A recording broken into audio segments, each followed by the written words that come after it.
ভালোবাসাটা তোমার কাছে এই আলাদা গার্ড করছে আলাদা গার্ড করছে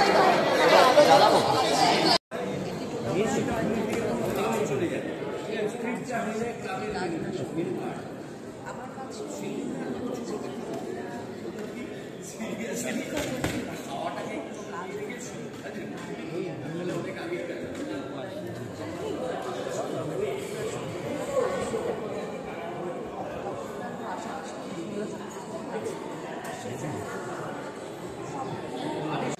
ছিল অনুরণনে আমি করার চেষ্টা করেছিলাম যে লাভ বিয়ন্ড নেমস, মানে সব প্রেমের যে একটা নাম থাকতে হবে, স্বামী স্ত্রী ভাই বোন মা ছেলে তা নয়।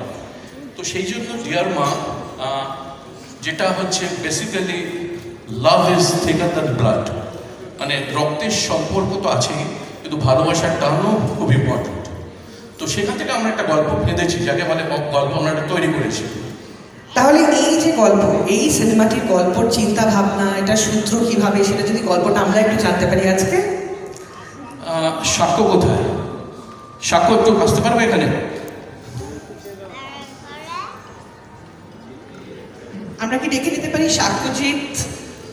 ভান্ডার থেকে খাওয়াটা বেশি হয় তো, এবং টনিদা একটা সময় মানে এক এক সময় মনে হয় যে মানে টনিদা প্লিজ এবার থাক, এবার কাজের কথাটা শুরু করি। তো টনিদা আমাকে গল্পটা বলেছিলেন 2023 সালের জুন মাস নাগাদ, যে এরকম একটা জার্ম আছে, তো সেটা দিয়ে কি করা যায়। সো মানে শুরুতে আমার একটু সন্দেহ ছিল যে এটা কিভাবে এগোতে পারে, কারণ হচ্ছে যে it is so much common place তার জন্য। দেন উই স্টার্টেড ব্রেনস্টর্মিং, এবং এই ব্রেনস্টর্মিং করতে করতে আমরা যেটা দেখলাম যে আমাদের চারপাশের জীবন থেকে, সেটা আমার জীবন হতে পারে, টনিদার জীবন হতে পারে, আমাদের চেনা জানা বন্ধু বান্ধবদের জীবন হতে পারে, যে এত ঘটনা উঠে আসছে এবং সেই ঘটনাগুলো এত বেশি similar to the plot, similar to what we are thinking. So then we thought that life is the biggest art that we could imitate.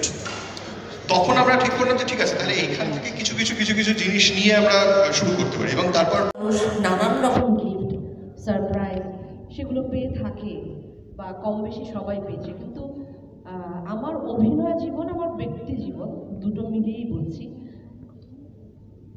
এত মানে কি বলবো, আমি আসলে কি বিশেষণ ব্যবহার করব, মানে এত মূল্যবান, এত দামি, এত প্রেশাস এবং এত ইম্পর্টেন্ট, এত খুশি আনন্দের কোনো উপহার আমি পাইনি। এটা আমি মিন করে বলছি, আজকে এখানে স্টেজে উঠেছি সেজন্য নয়। সামহাও এটা লেখা হয়েছিল, অবশ্যই আমার কথা ভেবেছিল সেটা বিশেষ পাওনা, কারণ আমি নিজেই অনেকদিন ধরে মুখিয়েছিলাম যে টনিদার সঙ্গে একটা ঠিকঠাক ছবিতে আমি অনেকদিন ধরে একটা জার্নি করব, সেটা আমার ইচ্ছে ছিল, হয়ে উঠছিল না।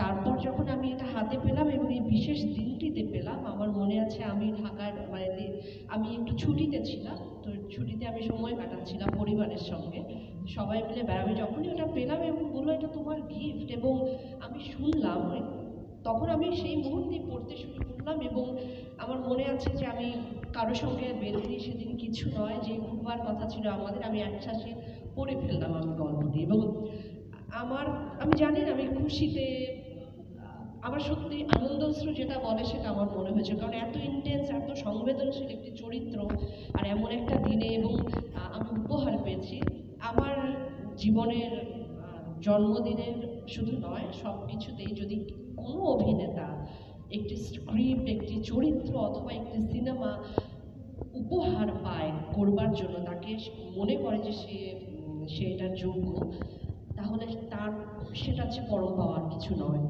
আর কিছু নেই। এইটুকু Everybody is protesting, I think.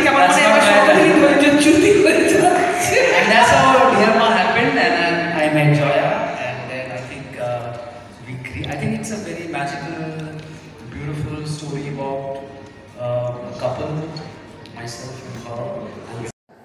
Then I met him at Sujita's office, then he narrated me the film, and then we went to San Francisco to make this beautiful, beautiful, beautiful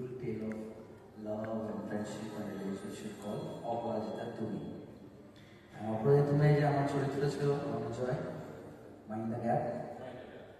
Mind the Gap. So I am really honored that Tobira, whenever he, and then subsequently I worked in other films also with him. But এই ছবিটা যখন exactly a year back, June মাসে আমরা এখানে shoot করছিলাম, so he called me. আর টনিদা যখন লেখার আগেই ফোন করে দেয়, মানে I don't know, before I never read his scripts. He calls me and আমার না একটা নিজেদের একটা private language আমরা কথা বলি. So he'll call me, dear ma, next opinio. And I said, okay. And I also reply back in our language. No, you have to reply back.